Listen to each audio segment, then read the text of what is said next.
My second remark, I will try to refrain from using the phrase Gülen movement, because I think, theologically speaking, it is not a very good expression, because it draws attention to Mr. Gülen, and of course he deserves attention, but the final attention should be, on the one hand, to the type of work that people are doing, and therefore the Turkish term for the movement is the Hizmet movement, and I really prefer that term.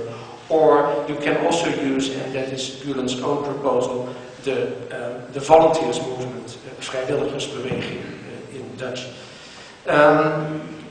I think this is a good part for our discussion later, so I will leave it at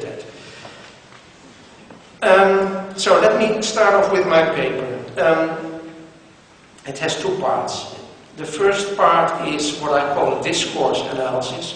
So I have tried to analyze the types of discourse in the works by Gülen, and the reason why I do so is I think that I want to analyze what exactly inspires the people in the Hizmet movement. That's my main question.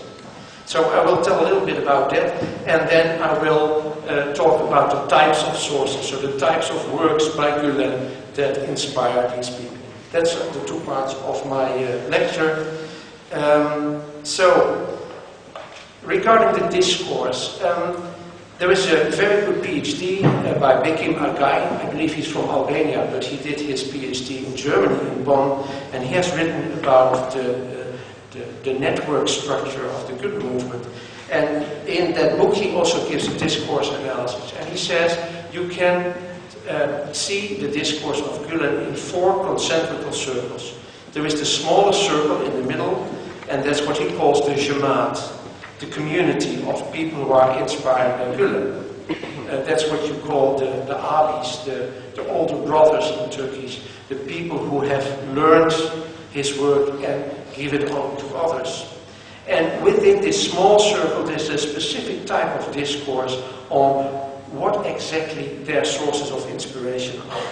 And so that's the first circle. And then around that there is a second concentrical circle. It's the Muslim public in general that is addressed by Fethullah Gülen in his diverse works. And I will tell a little bit further on that it's primarily his oral works rather than his written works.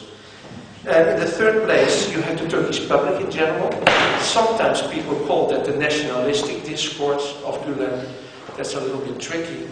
But okay, that is a level in which he addresses, let's say, what exactly is Turkish Islam and what's the specific place of Turkey as a kind of a bridge between the world of the Arabic world, the world of the Islamic heartlands, and the European and Western world, and then you have the universal language. So I think most of us in the West have come to know, as I personally did, Gülen through these most universal works.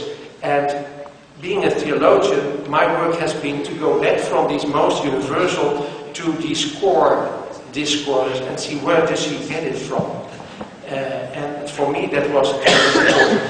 So my analysis, very short, is that there is a difference between what you can call esoteric and exoteric language.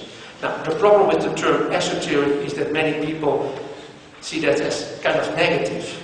I try to not do that because I think esoteric just means it functions within a specific community. And I think what I have talked about, these first two levels that I have just distinguished, the level of the Jemaat and the level of the Muslim public address, that is this esoteric language. One of the most important things in this esoteric language is that it presupposes quite a good knowledge of Islam. So if you're not a Muslim, or if you don't have that knowledge, you will not exactly understand what he refers to, because he will not say it explicitly. I think that's also true in other forms of esoteric language. You have a kind of a common source that you always refer to, like Christians refer to the Bible. And they don't need to say, okay, this is from Luke and this is from the letter to the Ephesians, because most people will know that, or at least used to know that. I'm not really sure if that's the case now. And then you have the more exoteric language, that is the general language that does not presuppose that type of sources. Now, you can of course ask, okay, why take this struggle? Why take the struggle of this analysis of types of discourse? Well, the reason why I did it, because for me it explains what is sometimes called a double agenda. You will maybe have heard some of the problems with the press in the Netherlands, that people, and not only in the Netherlands because it comes from Turkey, people say, well, Gülen has a double agenda. He seems to be very open, very liberal, very universal, but in the core he wants to introduce the Sharia. And I think that has to do with the fact that people cannot see how this exoteric and esoteric language functions, because of course for Gülen, the religious language is the core of what he wants to say, but he addresses different publics, and therefore he uses different strands or different levels of discourse to do that. So I think that helps us to understand why people sometimes think that Gülen has this double agenda, and that even the Gülen movement has a kind of a double agenda, which I think is very important. Also here in the Netherlands, you may remember the Nova television broadcast some time ago about it. Okay. Now, Again says, coming back to this discourse analysis, that there has been a movement, a development in Gülen from this more esoteric towards more exoteric language. And for a time I have agreed with that. But I think it's not entirely true. It does not do justice to the complexity of Gülen's discourse. And I have two reasons for that. The one is I have interviewed, thanks to Alper Alassa, last year some of Gülen's early students in Izmir.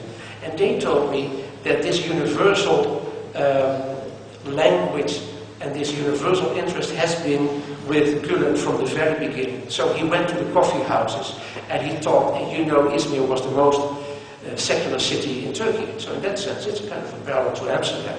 And what Gülen there did in the coffee houses is kind of parallel, for those of you who know, to what Father Jan van Kilstok, another Jesuit, did here in Amsterdam. He went to the pubs and he talked with the students, because he said we have to go to where the students are and see what their questions are. Well, that's exactly what Gülen did in Izmir in 1966. So it was there from the beginning. And if you look at his present day discourse, his new internet texts, you will see there is this universal language, but there is also a very Sufi kind of pious language. For instance, if he talks about the birthday of the Prophet, it's a very mystical language, which is really hard to understand if you don't know this Sufi terminology. So I think it has been there all along, and it functions in Gülen's language next to one another, these different languages.